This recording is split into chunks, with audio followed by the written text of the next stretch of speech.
우리는 지난 두 영상에서 실제 중세시대 여행의 현실을 알아보았고 농노의 생활상에 대해서 알아보았습니다. 그리고 빌런이라는 단어의 유래에 대해서도 알아보았지요. 이렇듯 전근대적인 사회는 냉혹한 현실의 맨얼굴을 드러낸다고 볼 수 있습니다. 물론 지난 영상에서 다뤘던 것들 모두 중세 유럽을 배경으로 만들어진 영화나 소설 등에서 빼놓을 수 없는 단골 소재입니다.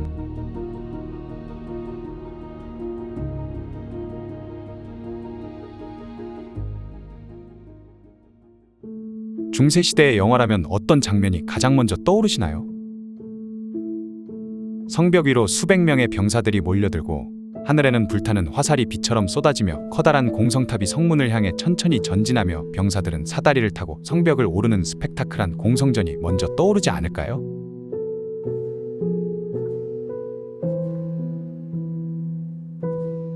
우리가 대중매체에서 접한 공성전이란 바로 이런 종류의 것입니다. 하지만 실제 중세시대의 공성전은 영화 속에서 보여주는 모습과는 매우 달랐습니다.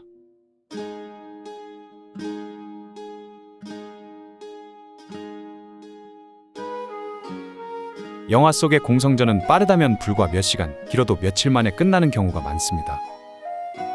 이것은 극중에 정해진 러닝타임을 극적인 순간들만으로 흥미로운 연출만을 압축하여 보여줄 수밖에 없는 현실 때문인 것이 타당할 것입니다.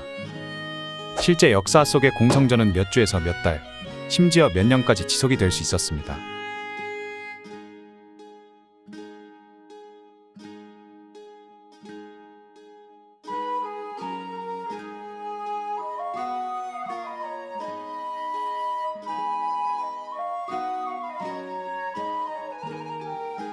본래 성이라는 것은 적의 공격을 효과적으로 방어하기 위해 축조된 건축물의 집합체로 공성전을 제대로 수행하려면 공격 측이 수비 측의 최소한 3배에 달하는 병력을 필요로 했습니다.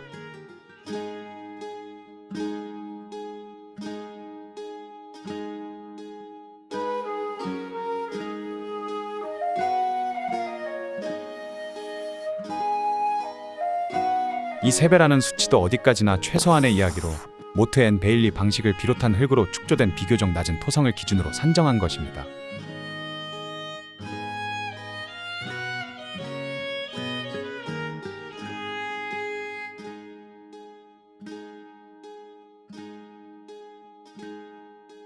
극단적인 수성전의 가장 유명한 예 중 하나는 바로 서기 1세기에 벌어졌던 마사다 공방전으로 당시 수성 측이었던 유대인은 약 960명, 공격 측인 로마군은 대략 15,000명의 병력을 동원하였습니다. 결과적으로 마사다의 요새는 함락이 되었지만 무려 15배가 넘는 정예 병력을 상대로 3년간이나 끈질긴 저항을 하였고 이는 역사적으로 매우 중요한 공성전으로 남았습니다.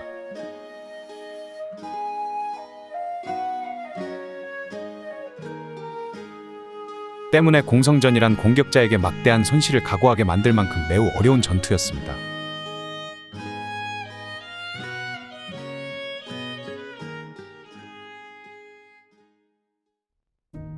간혹 성의 농성한 병력들을 무시하고 성을 그대로 우회하여 다른 목표를 점령하는 것이 더 나은 것이 아니냐는 의문점을 가지신 분들도 계실 것입니다.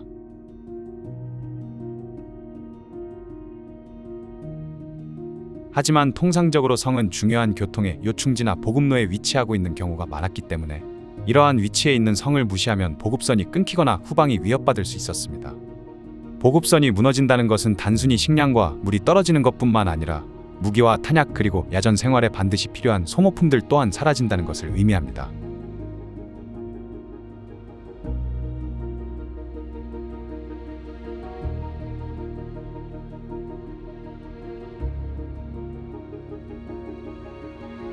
당연히 의료의 지원 또한 중단이 되며 이는 사기 저하와 함께 비전투 손실로 병력을 잃게 되는 것을 의미합니다. 거대한 소비 집단인 군대가 식량과 소모품을 현지에서 장기간 조달한다는 것은 불가능에 가깝습니다.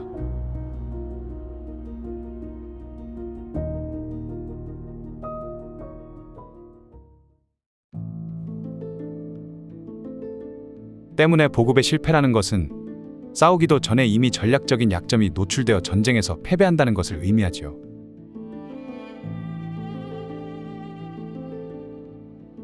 그래서 공성전이라는 것은 성에서 나오지 않으려는 수성 측과 어떻게든 성에서 적들을 끌어내거나 항복을 시키려는 공격 측의 기약 없는 대치가 주를 이뤘지요. 그러나 지금과 같은 상황은 정석적인 공성전과는 정반대의 상황입니다. 길게 대치하는 것은 양측 모두에게도 그렇게 이롭지 못한 상황입니다. 그래서 이번에는 16명의 전문적인 전투 경험이 풍부한 병력들로 이루어진 공격 측과 2명의 경무장기사와 4명의 중년 남성 그리고 청소년으로 이루어져 총 6명의 병력 구성인 수성 측의 전투의 시나리오를 분석을 해보도록 하겠습니다. 이러한 공성전 방식은 언덕과 목책으로 이루어진 중세 초기의 모트 앤 베일리 방식으로 실제 역사 속에서도 수십 명 단위의 전투가 매우 빈번하게 일어났습니다. 우선 수성 측은 울타리로 둘러싸인 언덕과 나무탑을 보유하여 방어에 매우 유리한 위치입니다. 비전투 요원인 마을의 여성들과 노인 그리고 어린이들을 탑에 배치하여 직접적인 전투에는 참여하지 못하더라도 돌을 던지거나 울타리를 강화하는 등의 전투 지원 역할을 할 수 있습니다. 그리고 가벼운 갑옷을 입은 2명의 기사는 전투 경험과 전략적 지식을 가지고 있습니다.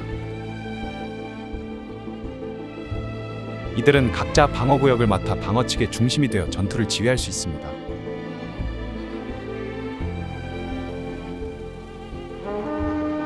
네 명의 병사들은 전투 경험이 매우 부족하지만 기사들의 지휘 아래 효율적으로 싸울 수 있습니다. 우선 공격 측은 언덕을 오르며 나무탑에서 던져지는 돌을 피해야 합니다.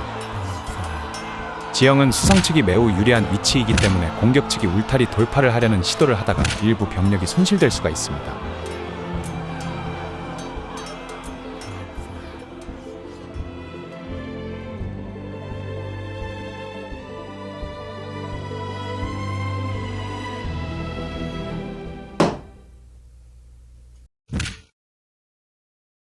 비록 수십 명 단위의 소규모 공성전이지만 심리전은 존재했습니다. 심리전이란 전투의 규모와 상관없이 적의 사기를 저하시키고 아군의 사기를 높이는 전략으로 자주 사용되었지요.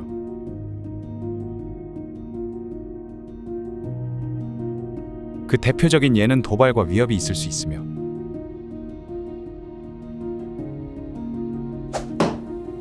인질과 포로를 활용하는 방법도 좋은 예이지요.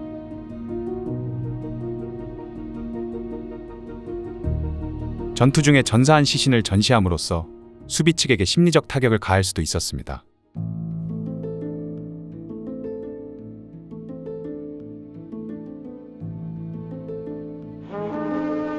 경무장 기사들의 전략적 지휘와 전투 경험 덕분에 수성 측은 예상보다 공격을 오래 버틸 수 있었습니다. 그러나 결국 수적으로나 질적으로 우세한 공격 병력에 의해 수성 측이 제압될 가능성이 큰 것은 명약관하겠죠. 2명의 기사들 또한 용맹하게 싸웠지만 수성 측의 병사들이 하나 둘씩 쓰러지며 방어선은 무너져가고 절망의 그림자가 드리웠고 그 절망의 무게는 성벽을 무겁게 짓눌렀습니다.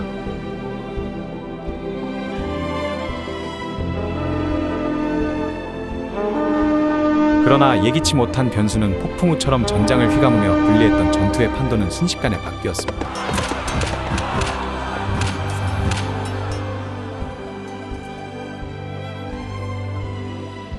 예상치 못한 정치적 변화가 전장의 흐름을 급격히 바꾼 것입니다.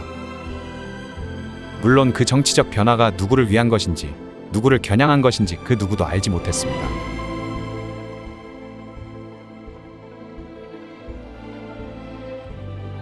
이렇듯 당장의 혼란은 지나갔으나 그들의 미래는 마치 미궁에 빠진 듯 알 수 없었을 테지요.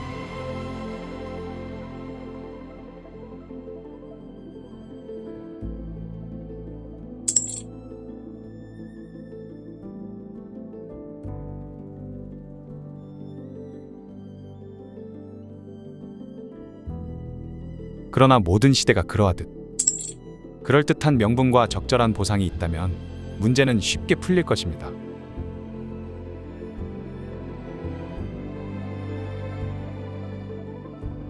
기나긴 전쟁이 끝나고 떠났던 젊은이들이 하나둘 돌아오면서 마을은 치열했던 전투의 상흔을 서서히 잊어갈 것입니다.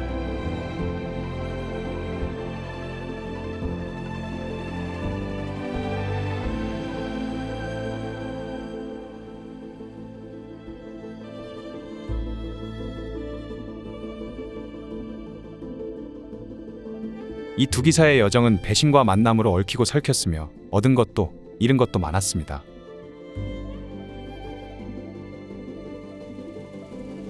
그리고 그들은 언제 싸우고 언제 떠날지를 정확히 알고 있었지요.